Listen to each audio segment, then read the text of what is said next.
Aquarius, Aquarius, Aquarius. Welcome po sa Scorp's Work Tarot. So, ang reading po natin is for the 16th of May. New Moon po. New Moon on the 16th of May. So, ang tema po ng New Moon, it's about stability. Yeah, stability po. And self-worth, yung value natin. Yung value mo, Aquarius.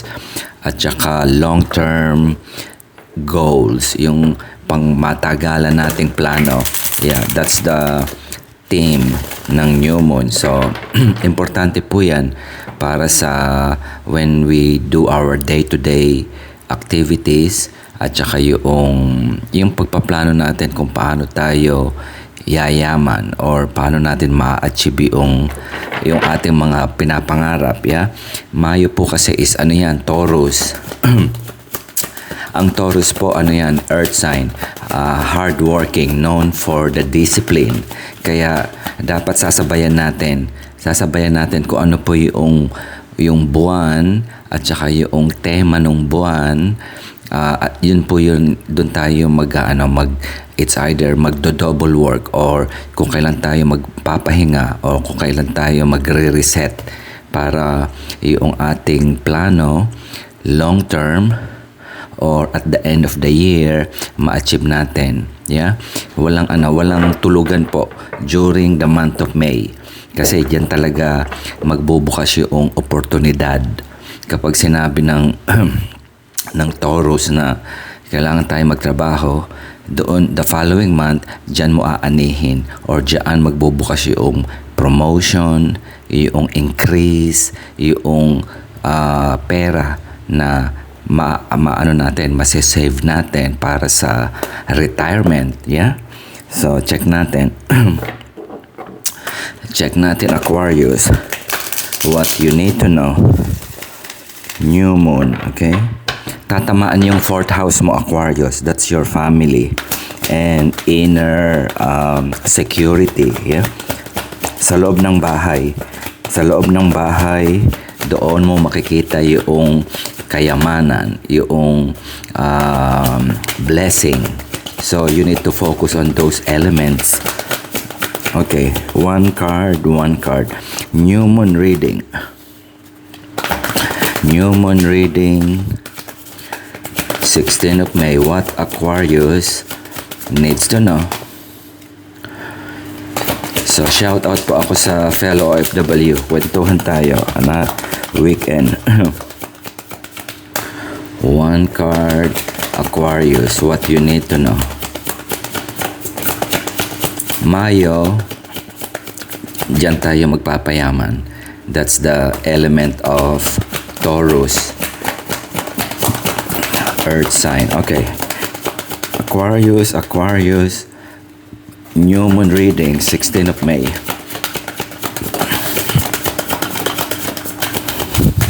One card.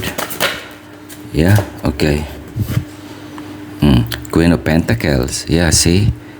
Ito yung yung element ng mother or father na breadwinner or help, if you need help, na opportunity na magbibigay sa'yo. Yung boss mo, yung bangko, or yung kaibigan mo, kung may pinaplano kang tipong magtayo ka ng negosyo or anything related sa pera, nasa harapan mo siya, nasa bahay mo siya. Yeah? Yung bahay, pwede po yung talento mo nasa iyo, Aquarius. So, you're acting or you should act na akin ang pera. So, that's how you gonna do your law of attraction. Hawak ko, darating sa akin, naniniwala ako, ang kakayahan ko ay sapat-sapat. Yeah? Queen of Pentacles. So, parang yung bouquet ng flowers na it's opening up, inaalay sa'yo. So, tanggapin mo yan. Queen of Pentacles is a good start. Okay, ituloy natin. I will prove it to you, Aquarius. Okay? So, that's how yung pag sinasabi ko po na wealth alchemy or it's an active way of achieving yung ating minamanifest. Kasi very passive po yung manifest. Yan yung dream. Gusto natin ng maraming pera, magandang relationship, magandang material things, yes. Pero Taurus, hard work, alchemy, yan po yung talagang mag-overtime tayo. This is the month na hindi tayo titigil kasi structural po. Taurus is very structural. Kung magtatayo ka ng bahay, hindi po tatayo yan ng overnight. Brick by brick by brick, bato, semento, before you build your structure. That's also the Queen of Pentacles. Earth sign po yan. Anything Pentacles, okay? Financial structure, health, kasama yung kalusugan dyan, pati yung family. Yeah, that's your dream. That's your dream, Aquarius. Nasa loob ng bahay ang yaman mo. Okay, let's see. I will prove that to you. One card. What Aquarius needs to know. Fourth house, yung tatamaan sa new moon. Pagdating ng new moon, your fourth house will be hit. Family, yung ano nyon. That's your fourth house. Yung inner security mo. One card. What Aquarius needs to know. Blind spot.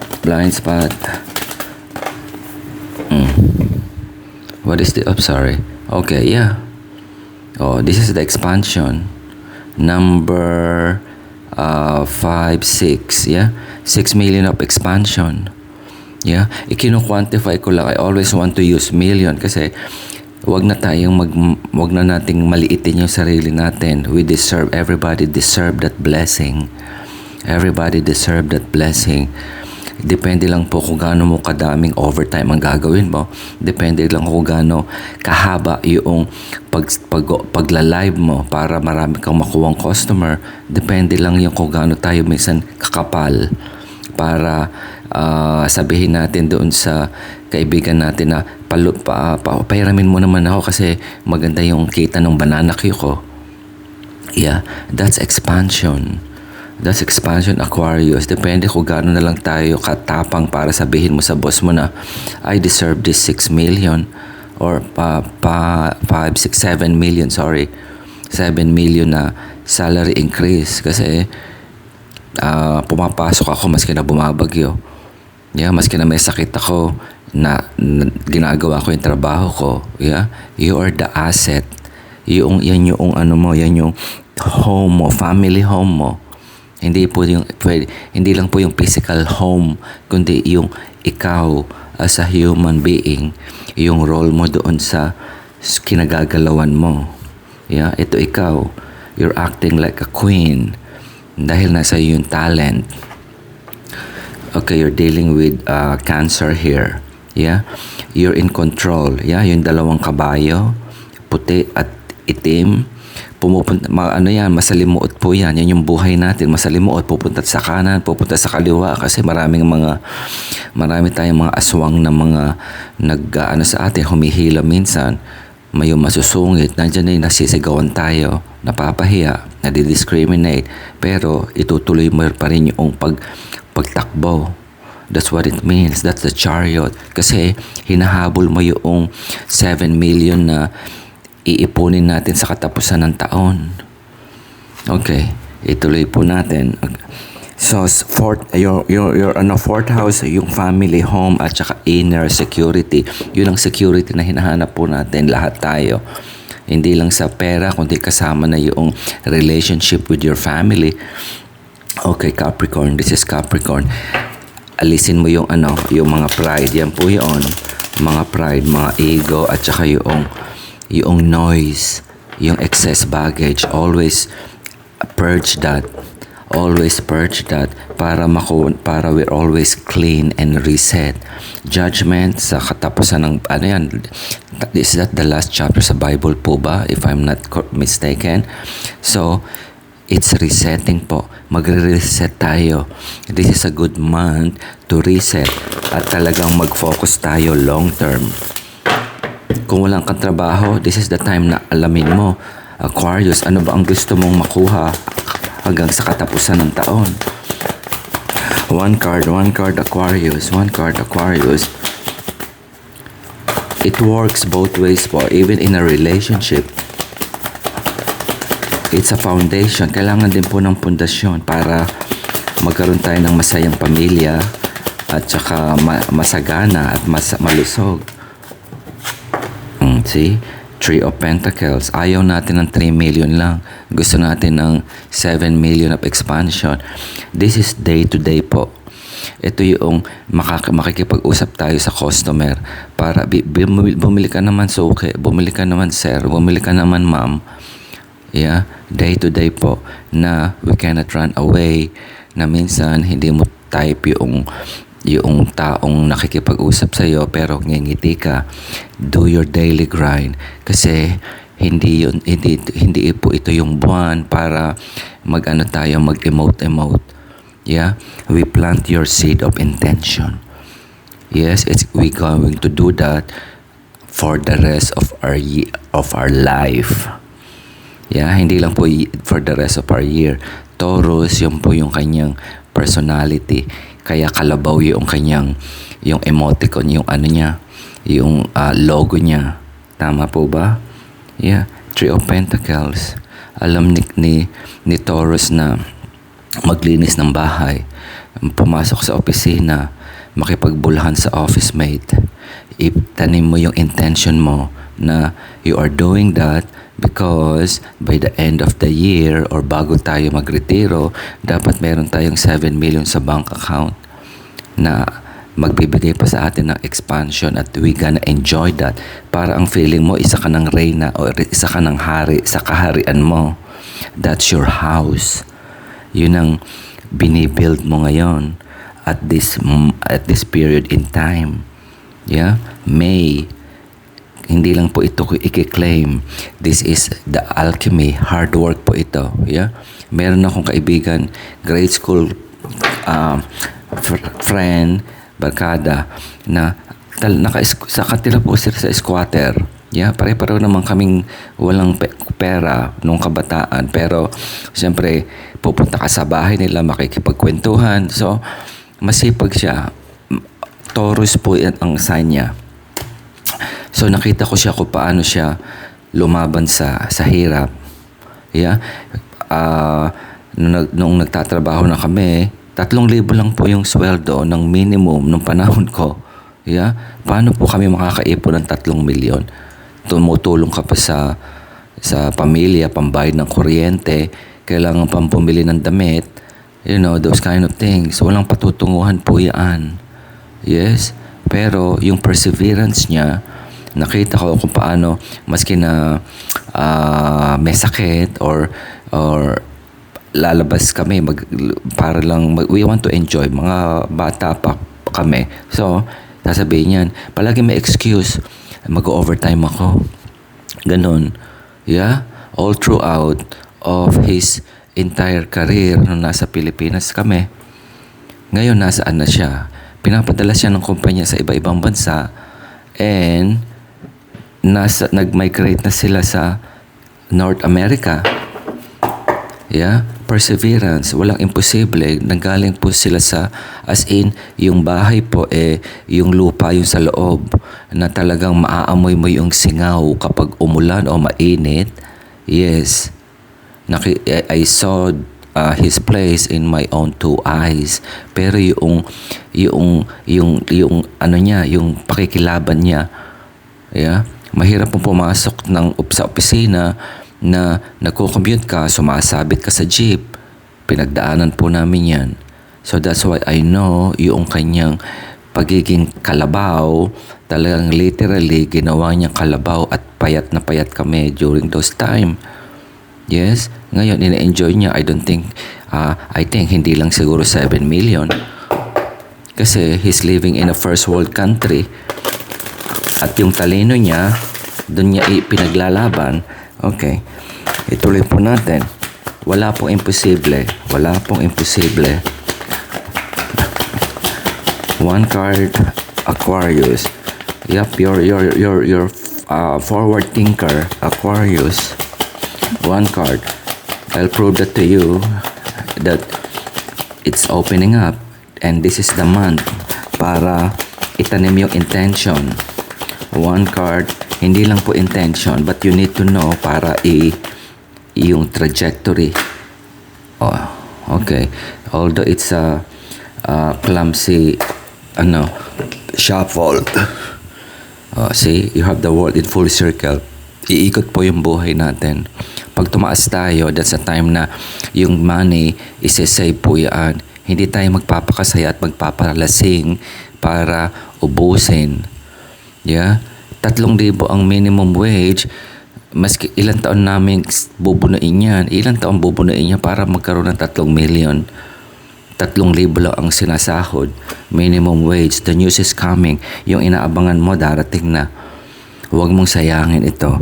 Sa loob ng bahay, ang yaman mo, yan yung ikaw to. Hindi yung bahay na literally, well, baka may negosyo ka doon sa bahay. That's also a good example to you. 6 of Wands. Yeah? You will be victorious. Dalawang victory card na nandito sa iyo, the Chariot. Okay, dealing with cancer. Ito siya. Ito po tayo. Palagi tayo nagbabalanse ng responsibilidad na yung 3,000 ko ba, itatabi ko yung 1,000 or ibibigay ko o ipambibili ko ng bago kong sapatos kasi pinagpaguran ko yan. Yan yung mga choices po natin. Kaya sinasabi, free will. Mag-aararo tayo. Ubusin po natin yung 3,000 if you feel like it. Yeah? Pero babalik tayo sa ibaba one day. And those time, ito yung naggegera. Wala tayong mabubunot. Tumaas ang gasolina, umiiyak tayo. Kasi wala tayong savings. Natatakot tayo. Yeah? We don't want that type of energy na gusto natin kapag tumaas tayo, mag-celebrate din tayo kasi pinaghihirapan po natin yan. Pero wag lang sobra-sobra. That's the 2 of Pentacles. Ayaw natin ng 2 million lang. Ayaw natin ng 3 million. Gusto natin 7 million. Yeah? O pwede na rin itong 8 million of news na magandang balita darating sa'yo. Marami tayong problema. Hindi lang ikaw, Aquarius, pero minsan, anuhin natin yung emotion natin. Yun ang nakapagpapadala. Ano yan? Ito yung mga excess baggage. Kasi inaya ako ng barkada ko, kailangan social media akong konti. You know, yeah, wala, go for it. Go for it. Yeah? Pero ang buwan ng Mayo, ito po yung hindi lang pagtatanim ng intention. Ito yung mag-aararo tayo para pag umikot tayo sa ibabaw ng ating career o mararamdaman niyo po yan. May mga buwan na mabigat, may buwan na parang ang gaang-gaang. Yeah? Doon po natin isusubi yung ating energy kung saan natin gagamitin, pati yung ating maliit na pera. No matter, wala pong maliit-maliit kapag itabi mo yan. Walang bisyo, walang excesses. 1 kilong baboy, I always give that example, kakainin ng 1 linggo, yeah? Lalagyan ng kapirasong ng talbos ng kamote, Lunes, kapirasong baboy, magigisa ng bawang. That's how i-stretch mo yung 1 kilo for 1 month. Yan po yung Taurus energy. That's how you do your hard work. Kasi long term, iikot po ang mundo. Always like that. Yeah? And we should learn. Kapag nandun tayo sa itaas na meron, huwag ubos-ubos biyaya. Palaging meron. The abundance is expansive po. Nandiyan po yan sa paligid.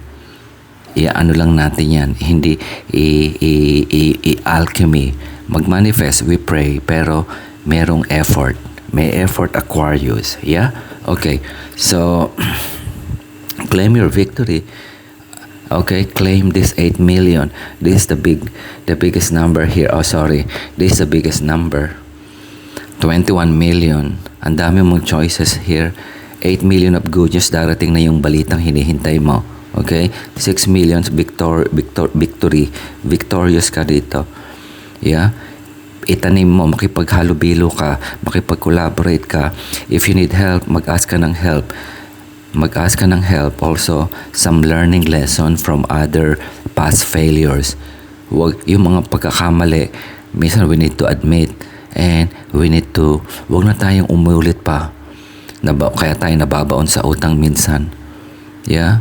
Unless it's an emergency, pero we need to repay the debt. Yeah?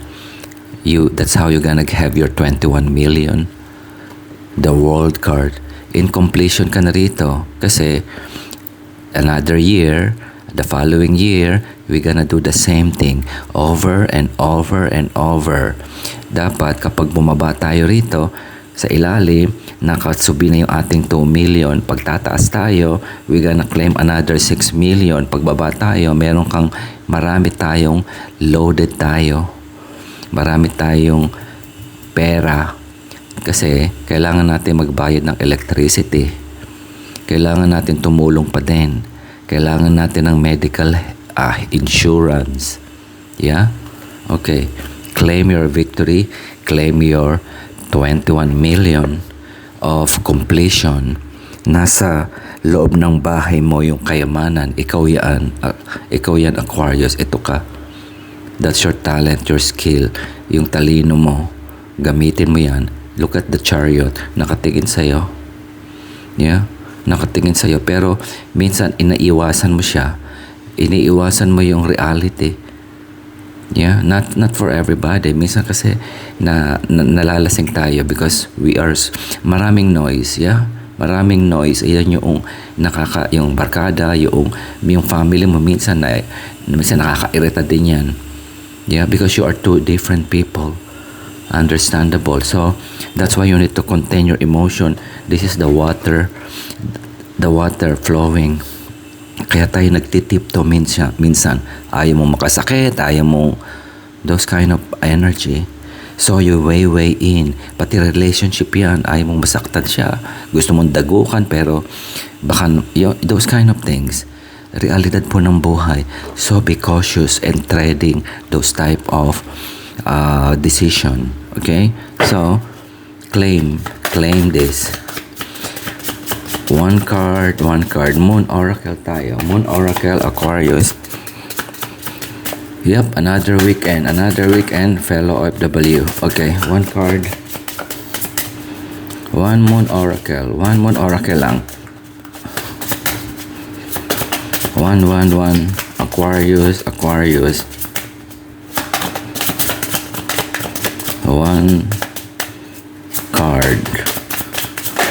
One card lang. One card. Ayaw mo Aquarius ha. Okay. Oh, see? Wala pong magic. Taurus. Ito yung kung may kaibigan kong Taurus o yung energy ni Taurus sinasabi sa'yo. Okay. Now is the time for focusing on finances and practical matters. Taurus, earth sign, practical po yan. Talagang kaya kalabaw sila.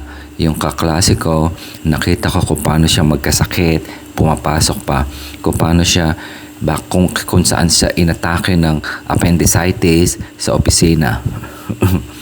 Kasi gusto niyang makaalis doon sa kahirapan. Yeah? That's what he did. Hindi lang buwan ng Mayo. Kung hindi, for 10 years, paano kami makakaipon ng 3 milyon kung ang sweldo mo 3,000? Yes, that's the reality of life. Hindi po tayo lahat maraming pera or merong tayong tumutulong sa atin. But this month of May, that's the message of the new moon to you. It's for not only to you, but yung tema po ng new moon sa lahat ng zodiac, stability, self-worth, long-term goal. Ayan siya, focus on finances, practical matter, Practical po bang mag-iinom? Wala kang 3,000 yung sweldo namin? No. Umiinom din kami pero hawak-hawak yung bote for 3 hours para lang makaporma. Okay?